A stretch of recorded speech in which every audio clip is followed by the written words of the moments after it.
Merry Christmas, my friends. I hope Jolly St. Nick visits you all this year and that Jesus finds a place in your hearts, or that any kind of goodness finds a place in all of you. Christian or Jew or atheist or Muslim, may everyone have a blessed holiday season. Hindus and Buddhists as well. Well, folks, we are ending 2023 and moving into 2024, or 2020 more, as some are calling it. Apparently, according to some, we dodge a recession and next year will be one of growth. I suppose we'll see, won't we? The bad news I have to deliver for the folks listening on YouTube is that this will be my last episode uploaded to this video platform. From now on, you'll have to find me at postcanadian.com under videos and podcasts, or subscribe on Amazon Music, Spotify and Google Podcasts. It's not that hard, really. Subscribe to one of those services. They are, after all, completely free. If not, you simply have to visit postcanadian.com and click Video and Podcasts. There you'll find me. But let's start with this latest headline from Global News, which reads, "Underbidding now taking place in many real estate markets across Ontario."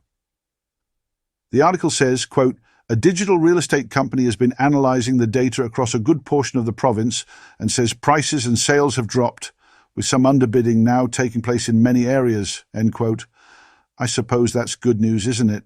We can all use a break in the cost of living. In other news, which I'm sure you have all heard about, is the renaming of Dundas Square in Toronto.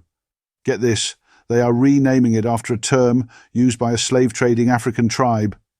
Of course, all the do-good Liberals in Toronto want to do away with Dundas because of some idiotic transgression they have made up, but now they want to rename it Sankofa Square. This is a quote from True North News. The word used by the City of Toronto, True North, has learned originated from a tribe known for its role in the slave trade. While Dundas was in fact an abolitionist, the Akan people of Ghana, from whom the word Sankofa comes, were active participants in the slave trade and imported slaves to develop their own economy. End quote. Can you believe it? Unbelievable. I'm trying not to swear today, since it's Christmas. But holy cow, ladies and gentlemen, what a bunch of liberal idiots. Speaking of idiots, how about Justin Trudeau? What an absolute sod. The Liberals have finally made it official. They are banning gas-fueled cars by 2035. What we need now is to get these ridiculous socialists out of office before then and reverse this new policy. How do we do that? We elect a Conservative government. That's how. Listen, I understand where all of you People's Party supporters are coming from. I sympathise with Maxime Bernier's message and his ideas. I really do. But we need to be reasonable, folks. I know you're probably sick of hearing it and some of you believe otherwise, but the truth is that the PPC cannot win. It's a wasted vote. I'm sorry. I wish that wasn't true, but it is.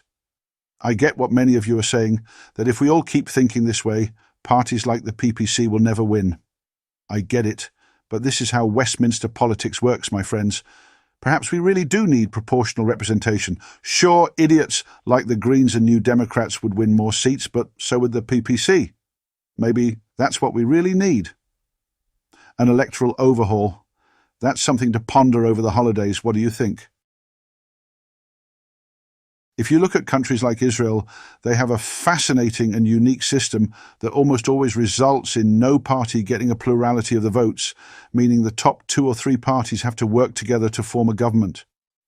In Australia, they have mandatory voting, which seems to really create a different outcome. I don't agree with every Tom, Dick and Harry having the right to vote, but I think if more people voted, we would see surprising results.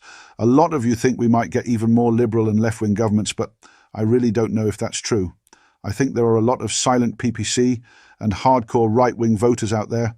I think they could really flip the system on its head. I don't know.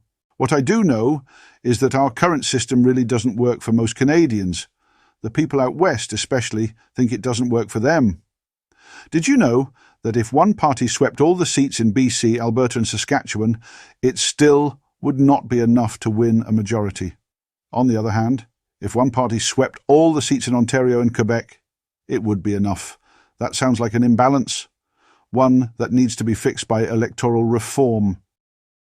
Here's something many of you might not know. In April 22nd to be exact, 5 more seats will be added to the House of Commons, bumping the total from 338 to 343. That is, if an election isn't called before then. Of course, the redistribution doesn't do much to change the dynamics. I think Quebec loses 1 seat. It won't change much, my friends. In the United States, the Democrat-led operation to end democracy and to bar Trump from becoming president is in full swing. Did you hear?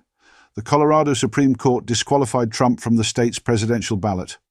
Oh boy, is this going to be a juicy one for the US Supreme Court to sort out?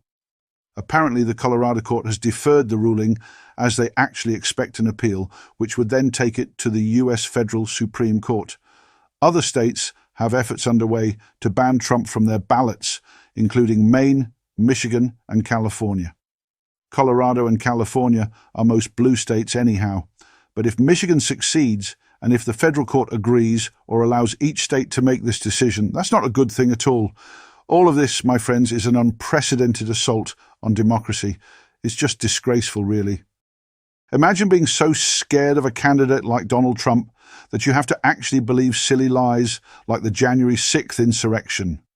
We all know there was no insurrection or attempted insurrection. The whole thing was a ruse designed to allow Democrats to use the 14th Amendment to bar Trump from running. The real people meddling in elections are these sleazy, filthy Democrats. They have been all along. Don't you remember how Hillary and other idiots tried to delegitimize Trump's victory in 2016 and how they claimed Russia interfered? What rubbish. These people are truly deplorable. I don't know about you, but this Christmas seems a lot more vibrant and exciting than the last 2 have been. I really feel like people are happier this year despite all of the living costs and inflation. I went to the mall in Toronto a few days ago, and I have not seen it that busy in years. What do you think? Are you more in the Christmas spirit this year than you were last year? Drop a comment. I bet about 185 employees of the CRA, Canada Revenue Agency, are not so cheery this year. They were fired for misappropriating COVID benefits. Good for them. While the rest of us struggle, they're getting ridiculous pensions and salaries.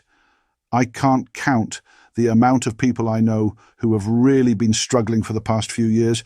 And like I said, despite all of it, the Christmas spirit has really possessed them this year. Perhaps we all need it. A good old family feast and relaxation is what we all need right now. I hope you can get yours. Anyhow, a reminder again to subscribe to this podcast on Amazon Music, Spotify, and Google Podcasts.